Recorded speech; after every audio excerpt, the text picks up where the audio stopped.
Selanjutnya adalah mulai fase perniagaan Nabi SAW. Dan ini saya sudah jelaskan sebenarnya pada pertemuan lalu tentang masalah julukan Al-Amin yang keluar untuk Nabi SAW. Ya. Dan kita akan masuk ke masalah, saya sudah jelaskan ya waktu itu ya, bagaimana julukan Al-Amin kan muncul ya. Yang jelas Nabi SAW pada saat itu beliau memiliki strategi perdagangan yang sangat luar biasa, karena beliau berdagang, mengambil barang dari orang lain, menyelesaikannya dengan cash walaupun sedikit, kemudian beliau berkeliling untuk membagikan barang-barang dagangannya. Dan karena beliau jujur, apapun yang ditanya tentang produk tersebut, maka beliau selalu menjawabnya. Dan itu tentu setelah Islam, ada sabda Nabi SAW, setelah masa penobatan kenabian, ada nanti beliau menyampaikan hadis Nabi hadis beliau yang berbunyi SAW, ya, siapa yang transparan dan terbuka dalam transaksinya, maka Allah akan berkahi transaksi keduanya. Allah akan memberkahi transaksi keduanya. Jadi tidak boleh teman-teman sekalian kalau kita jual mobil kemudian pernah tabrakan kita mengatakan tidak pernah, menutupi aibnya. Ini malah Allah SWT tidak berkahi atau bahkan tidak jadi. Iya pernah tabrakan tapi saya sudah masukkan di bengkel, silakan dilihat misal. Ini salah satu hal yang sangat dijaga oleh Nabi SAW dalam perniagaan perniagaan beliau, sehingga hanya terkenal sekali dengan keberhasilan dalam berdagang dan dipercaya oleh orang lain. Pokoknya setiap Nabi SAW bawa barang, tidak ada lagi orang yang meragukan masalah itu. Semuanya tinggal langsung membeli dari Nabi SAW. Karena apapun yang ditanya benar. Bahkan kalau ditanya, hai Muhammad ini kualitasnya bagaimana? Oh kalau yang ini lebih baik. Oh kalau kualitas dagangannya si fulan lebih baik. Kalau saya punya nomor 2-nya atau nomor 3-nya atau lebih di bawah daripada itu. Yang jelas disampaikan apa adanya. Maka orang pun suka berinteraksi dengan Nabi SAW. Pada saat itu teman-teman sekalian, banyak orang akhirnya menambahkan modal. Seperti kita tahu kalau ada orang jujur, biasanya orang datang kepada dia, kau butuh modal berapa, bagaimana cara kerjasama, karena orang yang terkenal dengan kejujurannya. Maka banyak pedagang-pedagang Mekah yang datang kemudian menawarkan kepada Nabi SAW untuk menitipkan modal mereka. Mulailah Nabi SAW bertambah modalnya, kemudian melakukan hal yang sama. Nabi SAW dengan transparan, semua kelebihan produk, adapun kekurangannya disebutkan. Seperti ini dan seperti itu. Jadi orang jadi tambah ramai membelanjakan barang Nabi SAW. Akhirnya beliau terfikir untuk mengekspansi bisnisnya keluar dari Mekah. Pada saat itu, karena beliau menganggap Mekah sudah cukup dikuasain oleh beliau, maka beliau SAW dan melihat modal yang sangat banyak, coba mengekspansi keluar Mekah. Selama ini beliau selalu ambil dari pedagang-pedagang Mekah saja yang besar-besar. Kalau kita mungkin pemilik-pemilik perusahaan besar sekarang Nabi SAW ingin mengembangkan lebih besar lagi ke perusahaan-perusahaan lah kalau kita sekarang ya, punya perusahaan sendiri.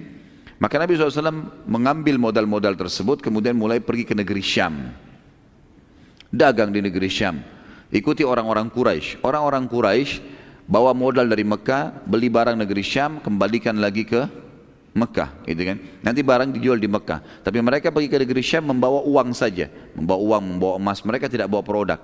Nabi SAW waktu itu mengatur satu strategi yang berbeda. Orang Mekah belum ada yang melakukannya. Semua modal beliau dibelikan produk-produk Mekah, apa saja yang bisa dibawa dibeli oleh Nabi SAW. Semua uang itu, semua modal dijadikan benda. Kemudian beliau bawa ke negeri Syam, lalu beliau berdagang di negeri Syam, barang-barang Mekah itu.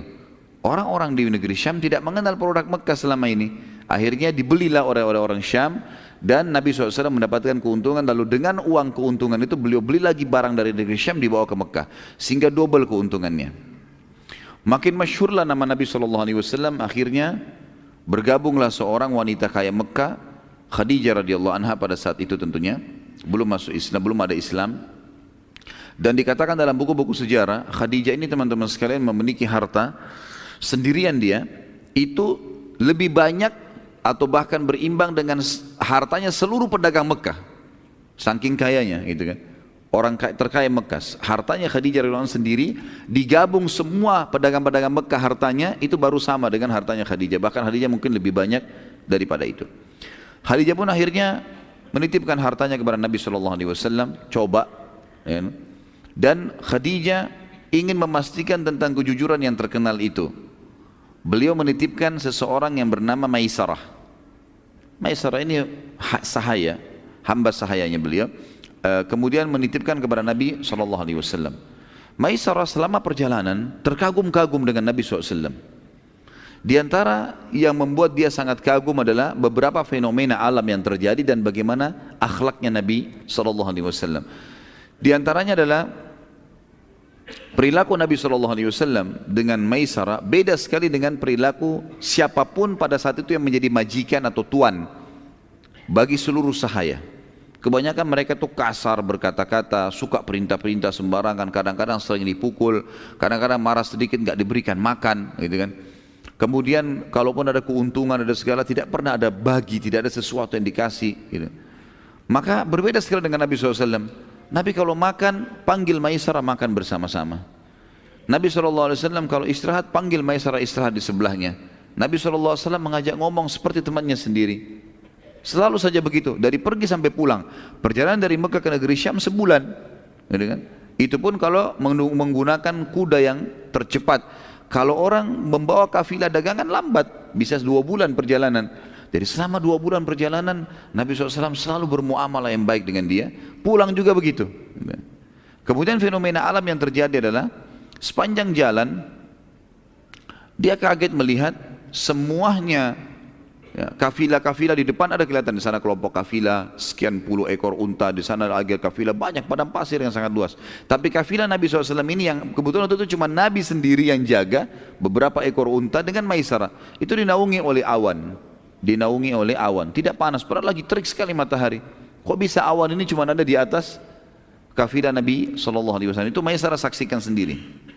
Pada saat itu lagi terjadi dan sudah sampai di negeri Syam. Kalau teman-teman masih ingat kisah Bahira, ya, pendeta yang pada saat melihat tanda kenabian Nabi SAW di umur 12 tahun itu, subhanallah dengan hikmah Allah, Nabi SAW pada saat itu umurnya sudah sekitar 24 tahun SAW, itu lewat di depan gereja yang sama. Gereja yang dulu dimiliki oleh Bahira, tapi Bahira sudah meninggal dunia. Dan banyak murid-muridnya Bahira situ, pendeta-pendeta yang lain yang sudah memang terbina oleh Bahira ini. Dan selalu diingatkan oleh Bahira, ingat ini masa keluarnya kenabian dan perhatikan baik-baik kafilah-kafilah Arab itu, karena Nabi terakhir itu akan keluar dari kota Mekah sana. Ini kafilah-kafilah mereka yang sering bolak-balik, perhatikan baik-baik. Kalau ada kejadian-kejadian yang unik, maka pastikan apakah ada di antara mereka manusia yang sedang kita cari itu.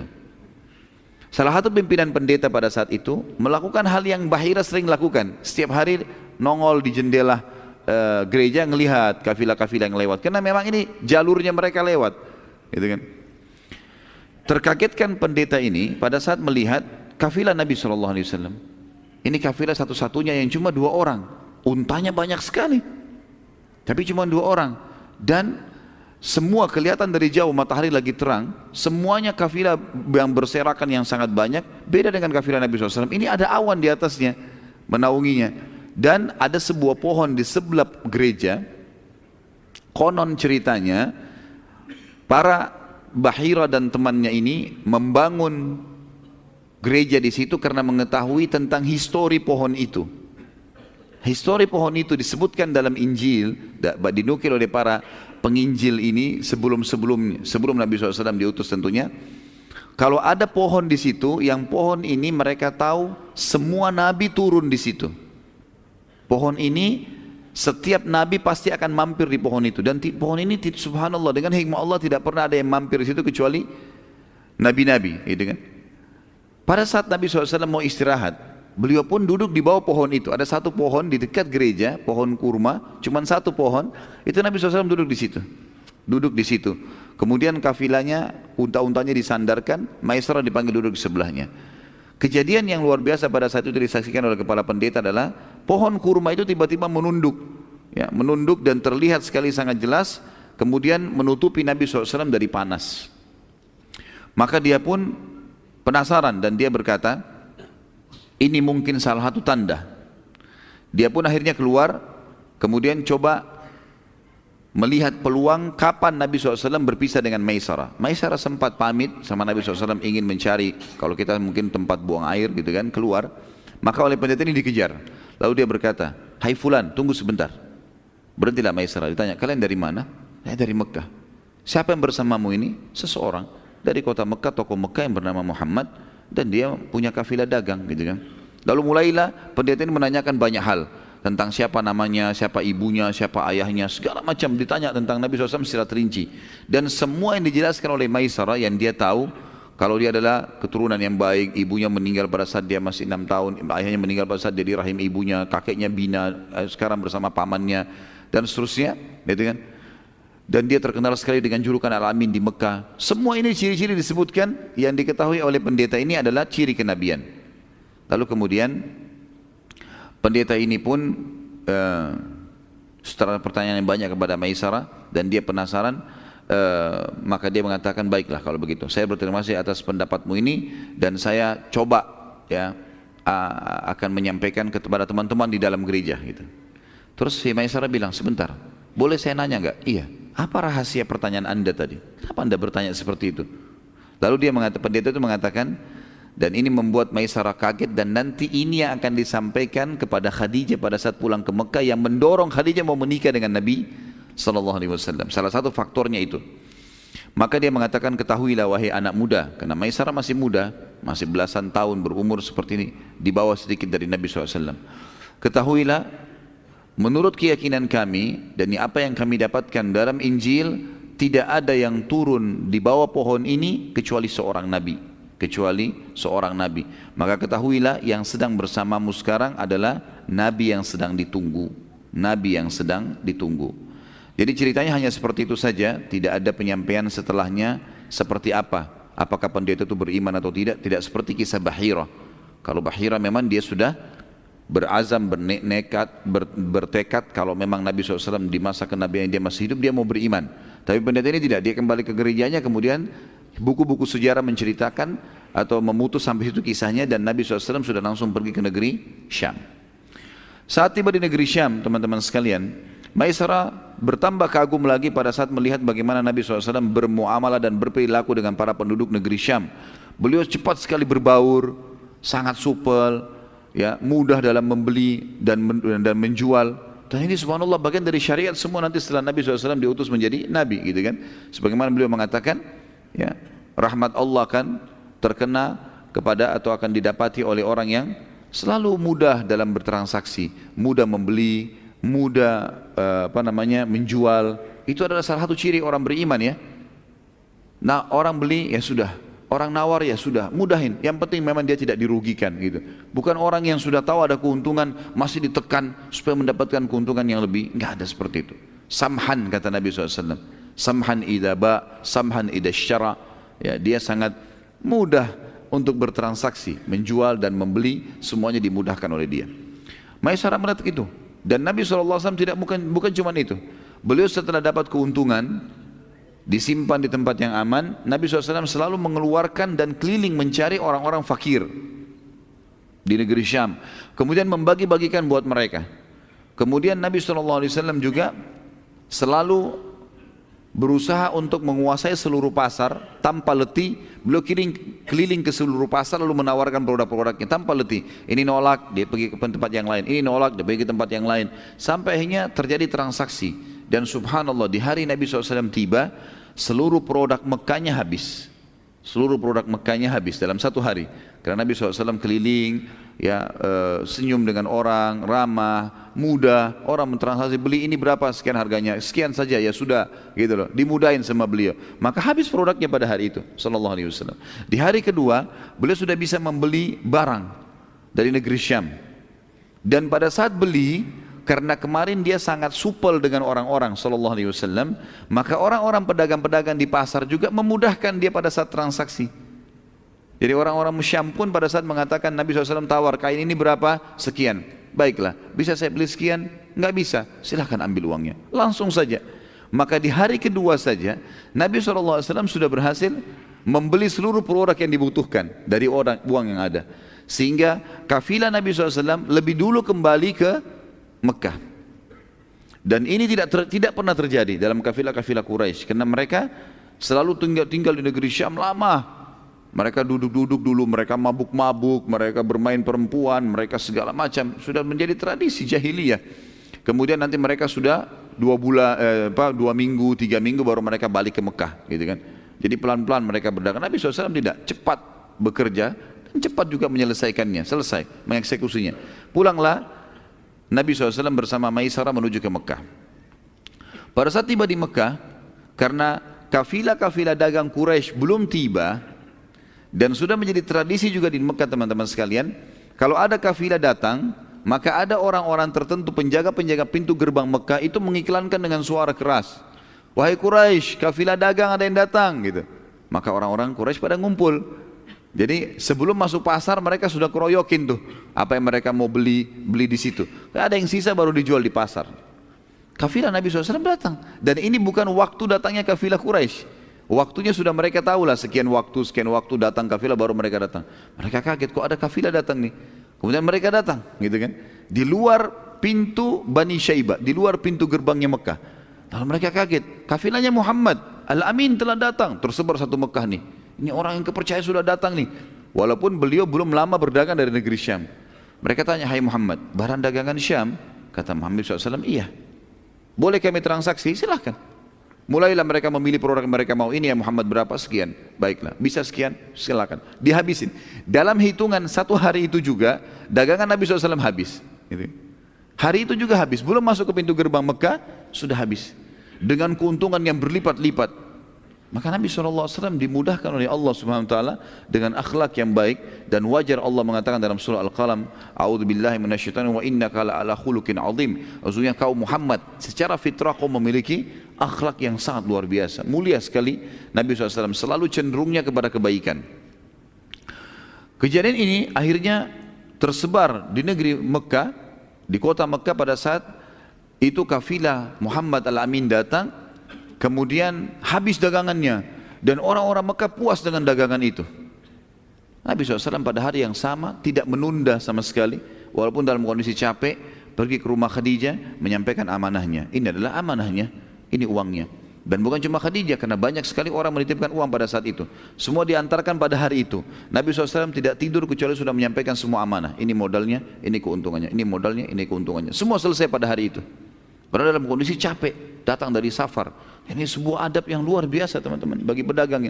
Jangan tunda-tunda pembayaran, jangan tunda-tunda pengembalian hak orang lain. Langsung pada saat itu kita bisa tidur tenang, kalau meninggal pun jadi aman gitu kan. Maka dibagilah. Karena kejadian ini makin harum nama Nabi SAW. Dan Khadijah pun tidak pakai menunggu lagi, langsung bertanya kepada Maisarah, sebenarnya apa yang kamu lihat pada saat kamu sedang bersama Muhammad? Ceritakan saya kejadiannya. Apa yang terjadi? Kenapa kafilahnya datang lebih dulu dari Syam? Apa yang terjadi pada saat kamu sedang di sana? Gitu kan? Bagaimana dia bermuamalah dengan orang-orang? Gitu. Maka pada saat itu Maisarah menceritakan semua apa yang dia lihat, dari kasus jalan ada naungan awan, dari kasus pohon yang nunduk, dari kasus pertanyaan pendeta, dari kasus Nabi SAW sudah membeli barang-barang dari Mekah kemudian menjualnya di negeri Syam, dan bagaimana dia bermuamalah dengan sangat mudah, bertransaksi, kemudian dalam satu hari habis semua produknya, hari kedua dia sudah beli produk lagi, kemudian beliau juga segera pulang ke Mekah. Lalu kemudian di pintu gerbang Bani Syaibah sudah diperebutkan oleh masyarakat Mekah, dan mereka puas semua dengan harganya, dan pada hari yang sama sudah dibagikan keuntungannya. Maka pada saat itu perlu digarisbawahi teman-teman, bahwasanya Khadijah radhiyallahu anha ini walaupun pada saat itu berumur 40 tahun tapi terkenal sekali dengan kecantikannya. Dan ini mungkin sudah menjadi sesuatu yang fitrah ya. Kalau seseorang yang berlimpah hartanya, maka segala kebutuhan terpenuhi, itu berpengaruh kepada masalah terlihat tertua atau tidak. Karena orang biasa kalau punya beban hukum, beban masalah ekonomi, masalah-masalah yang dihadapin, kadang-kadang berpengaruh kepada raut wajah. Ya, seperti itulah kurang lebih rasionalnya gitu ya. Maka Khadijah terkenal sekali dengan kecantikannya, dan selalu dilamar oleh banyak orang Mekah, walaupun beliau sudah menjadi janda pada saat itu. Dan orang-orang yang ditolak ini terkenal. Si fulan melamar Khadijah, ditolak, tersebar beritanya. Khadijah nolak, tidak mau, karena punya kecantikan, punya kekayaan. Ini orang terkaya di Mekah. Baru pertama kali pada saat itu Khadijah yang meminta, meminta kepada Nabi SAW untuk menikahinya. Dan ini belum pernah terjadi. Khadijah selalu menolak lamaran orang gitu.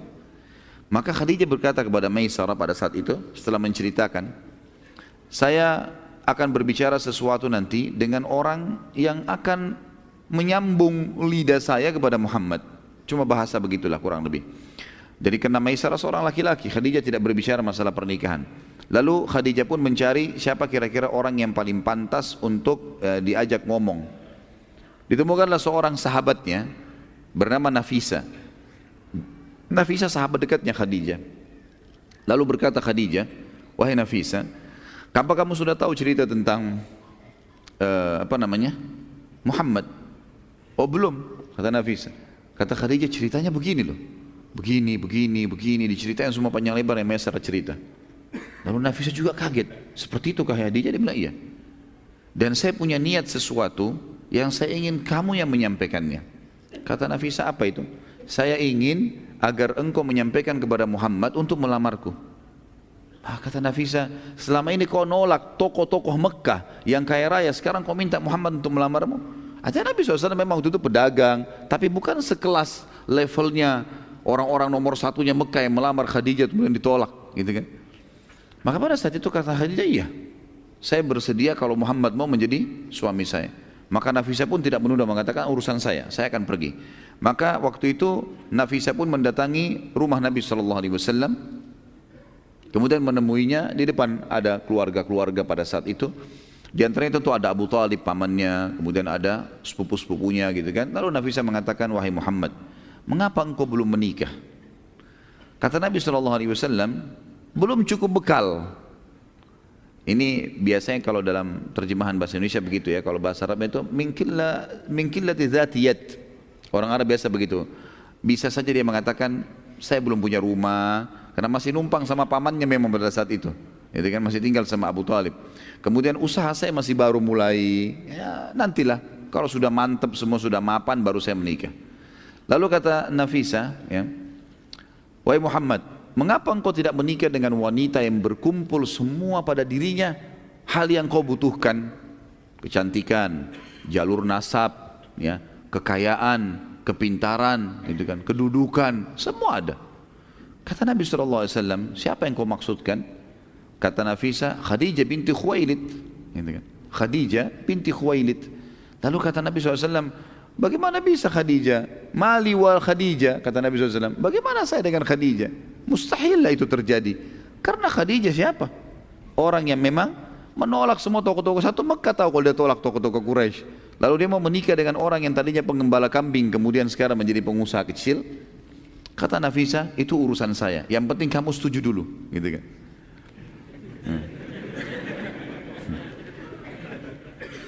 Ini yang bujang-bujang yang ketawa ini. Maka pada saat itu pun Nafisa kembali kepada Khadijah mengatakan, Khadijah sudah selesai urusannya.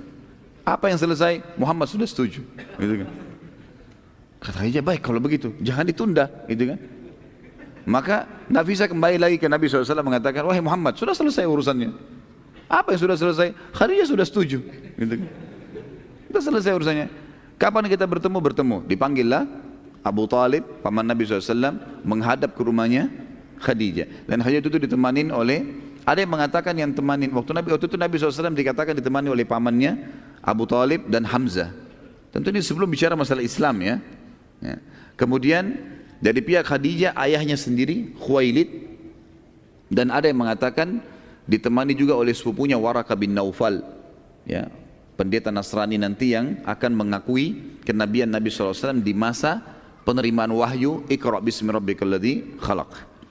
Baik, pada saat itu terjadilah kesepakatan dan akhirnya menikahlah Nabi SAW dengan Khadijah. Dan pada saat itu maharnya Nabi SAW yang diberikan adalah 20 ekor unta, ya.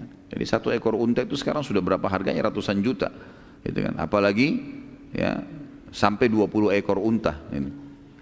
Dan ini bantahan yang sangat jelas kepada para orientalis yang mengatakan Muhammad sengaja menikah dengan orang kaya karena dia ingin membiayai hidupnya. Dan ini tidak benar sama sekali. Salah sekali ini. Karena Nabi SAW waktu itu setelah menikah pun sama Khadijah, beliau yang memberikan kebutuhan rumah, nafkah, walaupun tetap memutar modal Khadijah. Karena setelah menikah, Khadijah menyerahkan seluruh hartanya radhiyallahu anha kepada Nabi SAW untuk dikelola, gitu kan? Silakan kelola lalu dipakai bersama-sama, gitu kan? Nabi SAW pada saat itu teman-teman sekalian menikah dengan Khadijah tentunya itu berumur 25 tahun dan Khadijah 40 tahun. Dan ini juga sekaligus bantahan yang mengatakan bahwasanya Nabi Muhammad itu, kata orang-orang orientalis ya, dan ini dikembangkan oleh para orang-orang liberal sekarang. Kalau Nabi SAW itu menikah lebih dari satu wanita sampai memiliki beberapa orang wanita, itu karena hawa nafsu. Ini pemahaman yang fatal sekali salah. Kenapa? Karena Nabi SAW pada saat menikah dengan Khadijah, sampai Khadijah meninggal Nabi SAW tidak poligami. Beliau sendirian. Padahal pada saat itu Nabi SAW mampu untuk menikah lagi. Sebagaimana kita akan lihat nanti, fase penobatan Nabi itu di masa beliau masih berumah tangga dengan Khadijah. Dan bisa saja beliau menikah pada saat itu. Tapi Nabi SAW tidak melakukannya. Dan dalam kondisi Nabi 25 tahun untuk menikah, Khadijah 40 tahun. Gitu kan. Jadi jelas sekali terbantahkan, tidak ada hubungannya dengan hawa nafsu ini. Dan kita lihat Nabi SAW menikah setelah meninggalnya Khadijah. Ya, setelah meninggal Khadijah, barulah masuk wahyu turun menyuruh Nabi SAW untuk mengizinkan Nabi menikah dengan Saudah binti Zam'ah. Kemudian baru menikah dengan Aisyah. Kemudian baru datanglah wanita-wanita yang lain. Setelah itu yang dinikahi Nabi SAW, itu pun wahyu dari langit, bukan keinginan Nabi SAW. Karena perilaku Nabi, perkataan Nabi semua dikontrol oleh wahyu, gitu kan? Wa ma yantiqu 'anil hawa in huwa illa wahyu yuha. Jadi perilaku dan keputusan Nabi SAW itu dikontrol oleh wahyu, gitu kan? Dan Nabi SAW mengatakan, sesungguhnya aku dinikahkan, maksudnya Allah perintahkan untuk menikahi dengan wanita-wanita ahli surga. Artinya yang sudah menjadi istri Nabi SAW adalah wanita ahli surga, dijamin oleh Allah Subhanahu wa ta'ala. Dan kita tahu dari seluruh istri Nabi SAW semuanya janda kecuali Aisyah radhiyallahu anhu najma'in. Aisyah saja yang perawan, yang lainnya janda. Kalau Nabi SAW mau nikah dengan perawan tidak ada yang nolak. Waktu Nabi SAW mau melamarkan Usama bin Zaid, ya, anaknya Zaid bin Haritha, kepada seorang wanita yang terkenal dengan kecantikannya di Madinah, orang tuanya perempuan ini mengira Nabi SAW yang melamar. Sampai mereka mengatakan kalau Rasulullah SAW pintu rumah kami terbuka, mau jadi istri keberapa pun tidak ada masalah. Tapi akhirnya mengatakan enggak, ini perintah Nabi SAW untuk menikahkan dengan Usama bin Zaid. Lalu ditanyalah kepada anaknya, anaknya mengatakan kalau perintah Nabi SAW saya akan patuh. Lalu menikahlah Usama dengan anak perempuan itu. Jadi Nabi SAW bisa menikah dengan perawan semuanya kalau Nabi SAW mau. Berarti tidak ada hubungannya sama hawa nafsu. Ada pernikahan Nabi SAW teman-teman kadang-kadang karena ingin mengangkat kedudukannya para sahabat. Seperti misalnya beliau menikah dengan Aisyah, dengan Hafsah radhiyallahu anhu ajma'in, ini untuk mengangkat kedudukannya Abu Bakar sama Umar, dan menjalin persahabatan yang bagus gitu. Dan ini hal yang kadang-kadang hilang di antara kaum muslimin ya. Ini sunnah Nabi SAW teman-teman sekalian. Bahwasanya kita menawarkan anak kita menikah dengan sahabat kita. Karena itu kalau sahabat itu adalah orang yang baik karena keimanannya, ini adalah contoh yang dilakukan oleh Abu Bakar dan Umar yang akhirnya menjalin hubungan persaudaraan dengan Nabi SAW karena menikahnya anak mereka. Terkadang Nabi SAW menikah demi untuk mengislamkan suku. Seperti misalnya pada saat beliau menikah dengan Juwairiyah binti Harith radhiyallahu anha. Pada saat suku ini diserang, gitu kan, Bani Mustalik namanya, diserang oleh Nabi SAW. Nanti akan kita bahas masalah peperangan itu ya. Pada saat Nabi SAW menyerang Bani Mustalik dan menang, semuanya karena mereka melawan pada saat itu, dikalahkan semuanya jadi tawanan.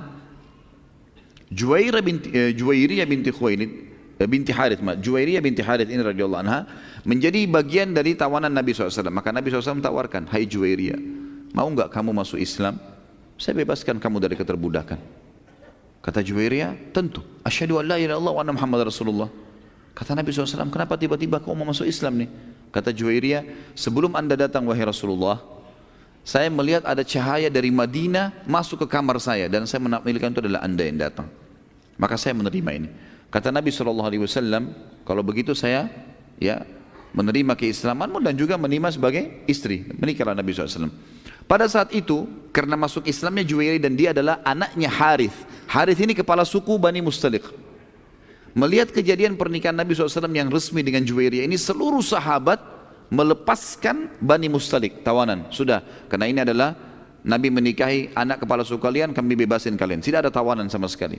Gara-gara itu teman-teman masuk Islam orang-orang, gitu kan. Jadi memang ada maslahat di situ. Bukan cuma sekedar, tidak ada hubungannya dengan hawa nafsu nih. Dan memang subhanallah saya temukan teman-teman orang yang melakukan poligami dengan tujuan hawa nafsu ini hancur ini.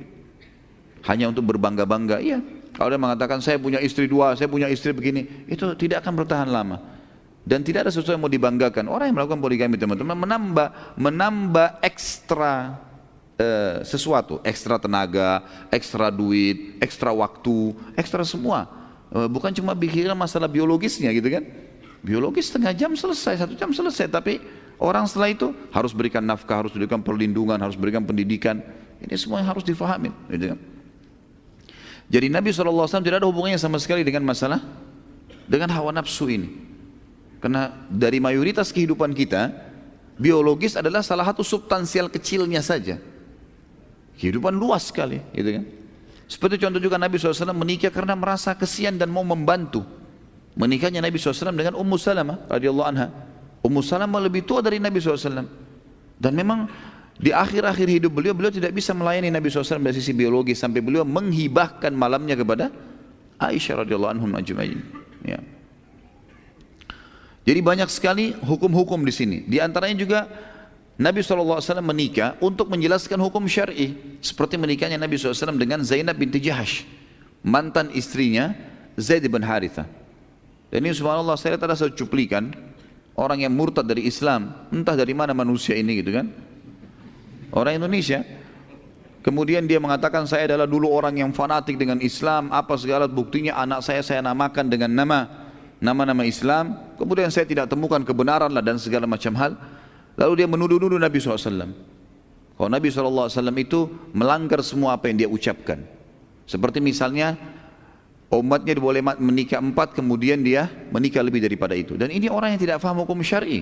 Khusus berhubungan dengan Nabi SAW ada namanya khususiyatun Nabi SAW. Ada memang hal yang khusus buat beliau.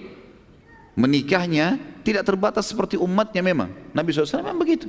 Beliau punya puasa wisol namanya, puasa yang bersambung kan. Yang Nabi SAW tiap hari, kalau beliau puasa, misalnya hari ini, sambung besok. Nanti kalau maghrib beliau masih kuat, beliau sambung lagi hari ketiga. Waktu Abdullah bin Umar radhiyallahu anhu ingin mencontoh itu, kata Nabi SAW tidak bisa. Kalau kau Ibnu Umar mau puasa, maksimal sehari puasa, sehari berbuka puasa. Ini khusus untuk Nabi SAW memang. Penerimaan wahyu khusus untuk Nabi SAW memang. Itu kan? Jadi memang beliau penentu keputusan. Ada khususiyatun Nabi SAW. Yang penting dia mengatakan begini, salah satu perkataan yang berhubungan dengan tema kita, karena itu panjang kalau kita ingin bahas tentunya. Dia bilang Nabi Muhammad itu sendiri melanggar apa yang dia titahkan. Seperti misalnya dia menikahi mantan anak mantunya. Nah, ini pernyataan yang fatal sekali, salah ini. Dia bilang menikahi Zainab binti Jahash, mantan anak mantunya. Dari mana anak mantu Nabi ini? Suami Zainab binti Jahash, Zaid bin Haritha, bukan anaknya Nabi ya. Hamba sahaya Nabi yang dibebaskan. Pernah ternisbatkan namanya Zaid bin Haritha menjadi Zaid bin Muhammad karena waktu itu Nabi SAW, nanti akan kita ceritakan kisahnya itu ke depannya, itu pernah Haritha datang lalu mencari tahu mana anaknya, keliling, karena Harith adalah orang yang terkenal di sukunya. Kemudian dia pun keliling mencari, waktu terjadi peperangan antara suku dia dengan suku yang lain, dikalahkan sukunya Haritha ini, kemudian ditawanlah semuanya termasuk Zaid ini. Dijuallah Zaid dari pasar ke pasar sampai di pasar Mekah. Khadijah beli, waktu sudah menikah dengan Nabi SAW Khadijah, lalu kemudian Zaid bin Haritha dihadiahkan oleh Khadijah untuk Nabi SAW. Lalu Haritha datang ke Mekah, nyari tahu informasi anaknya mana nih. Dia dengar anaknya ada di salah satu toko Mekah. Datanglah dia ke Mekah setelah menikah Nabi SAW dengan Khadijah. Lalu dia mengatakan, hai Muhammad, Zaid ini bukan budak, bukan sahaya.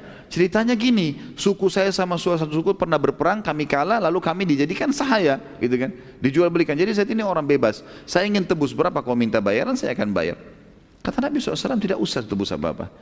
Supaya bijaksana, kata Nabi, tanya aja Zaid.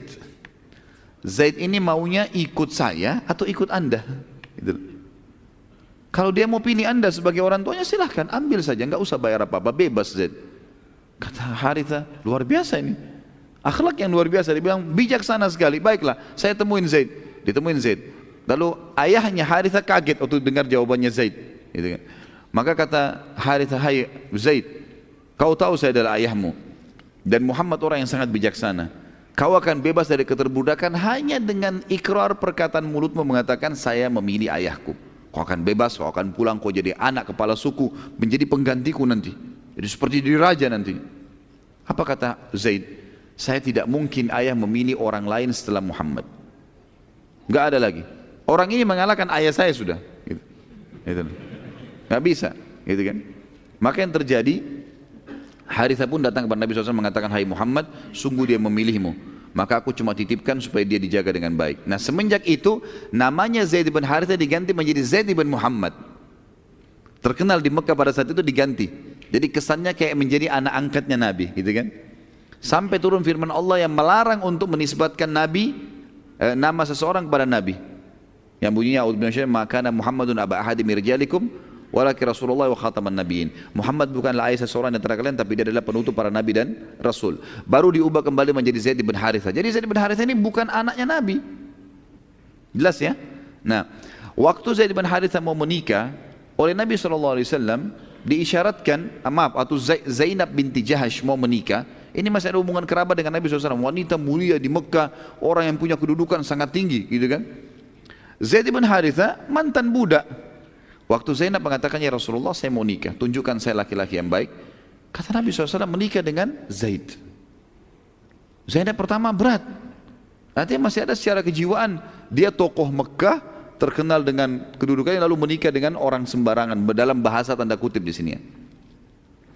Maka Nabi SAW mengatakan itu pilihan yang terbaik. Akhirnya Zainab pun menikah dengan Zaid. Berjalan waktu ternyata kejiwaan Zainab terganggu. Jadi tetap saja dia mengatakan setelah itu, ya Rasulullah, saya setiap kali lihat Zaid, yang saya bayangkan sahayanya dulu. Saya jadi berat untuk itu. Selalu merasa kalau mau disentuh sama dia jadi masalah nih, kejiwaan saya gimana? Kata Nabi SAW, sabarlah, bertakwa kepada Allah, gunakan keimanan. Tapi berkecamuk terus, sampai akhirnya sering cekcok antara Zainab sama Zaid. Akhirnya terakhir Zaid pun dia menyampaikan kepada Nabi SAW, ya Rasulullah kayaknya sudah tidak bisa dipertahankan. Baik, kalau tidak bisa dipertahankan, berpisahlah. Waktu berpisah, Allah SWT turunkan firman-Nya yang menekankan kalau kami setelah Zaid selesai dari urusannya dengan istrinya, kami menikahkan kaum Muhammad sama mantan istrinya, sama Zainab itu, agar jelas bagi orang-orang beriman, ya, kalau mantan istrinya anak angkat atau orang yang numpang di rumah, itu bukan mahram. Hukum syar'i di sini, ya kan? Saya mengambil ini contoh saja, anak laki-laki saya ambil dari tempat anak yatim, kemudian saya besarkan di rumah saya, tumbuh besar dan seterusnya, sampai menikah saya nikahkan. Kemudian satu waktu dia menikah, cerai dengan istrinya. Istrinya itu bukan mahram saya, memang bukan, karena ini cuma anak yang tinggal di rumah saya, bukan anak kandung, gitu kan? Jadi ada hukum syar'i sama dengan istri paman. Istri paman itu yang sering kita bilang Indonesia tante itu bukan mahram ya. Karena kalau cerai sama paman kita boleh nikah dengan dia. Kan gitu. Suami tante yang biasa di Indonesia dipukul rata semua dikatakan om. Oke lah, dipanggil om misalnya. Ya. Loh ya betul. Tapi itu bukan mahramnya ya. Bukan mahram. Jadi tidak boleh salaman memang. Hukum syar'i, karena kalau cerai sama tantenya, maka boleh nikah sama ponakannya si perempuan itu. Yang tidak boleh menggabungkan dalam poligami ponakan sama tante, itu hukum syar'i. Tapi bukan mahram tetap. Jelas ya? Nah, ini yang dibahasakan di sini. Jadi kadang-kadang Nabi SAW menikah memang untuk wahyu menyampaikan penjelasan hukum. Seperti pernikahan Nabi SAW dengan Zainab binti Jahash radhiyallahu anha. Dan ini sudah jelas sekali dalam firman Allah surah An-Najm surah nomor 53 ayat 3 sampai ayat 4 yang Allah berfirman tadi saya sebutkan, a'udzubillahi minasyaitonir wa ma yantiqu 'anil hawa in huwa illa wahyun yuha. Muhammad ini tidak pernah mengucapkan Al-Qur'an menurut kemauan sendiri, termasuk kata para sebagian ulama tafsir adalah perilaku Nabi sallallahu alaihi wasallam dipandu oleh Al-Qur'an. Ucapannya itu, perilakunya itu tidak lain hanyalah wahyu yang diwahyukan kepadanya. Allah Subhanahu wa taala mengaruniakan Nabi SAW dari Khadijah, diberkahi pernikahannya sehingga dikaruniakan 6 orang anak, 2 laki-laki dan 4 perempuan. Laki-laki yang sudah jelas Qasim, makanya julukan Nabi SAW Abul Qasim. Dan Qasim meninggal, yang lebih kuat riwayat sebenarnya dikatakan masih kecil, tapi ada riwayat menjelaskan pada meninggal di umur dia sudah bisa menunggangi kuda, dan itu di zaman dulu sekitar umur 7 sampai 8 tahun. Kemudian Abdullah menikah di umur sekitar 2 tahun ke bawah. Lalu kemudian 4 anak perempuan Nabi SAW, Ruqayyah, Ummu Kalthum, Zainab dan Fatimah radhiyallahu anhum ajma'in, ini semua adalah hidup bersama Nabi SAW, dan akan kita sebutkan nanti mereka termasuk adalah orang-orang yang beriman kepada baginda Nabi SAW.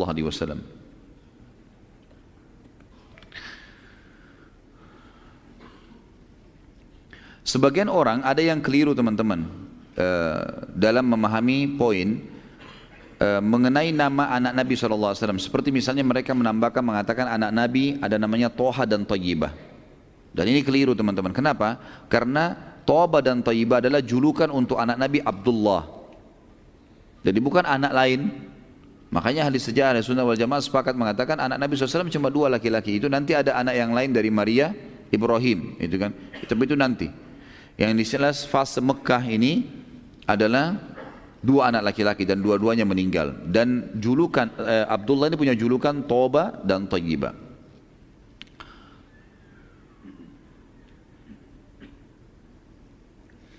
Nanti dari Maria, setelah insya Allah penabakan kenabian segala, ada istri Nabi SAW yang lain. Maria ini akhirnya memiliki anak namanya Ibrahim, dan Ibrahim meninggal juga di umur 2 tahun. Maaf, belum 2 tahun, 1 tahun lebih, masih masa menyusui. Karena ada hadis Nabi SAW berbunyi mengatakan, sesungguhnya Allah memberi Ibrahim, anak ini yang baru meninggal, pengganti penyusu di surga. Ya, itu bahasa Nabi SAW tentang masalah itu.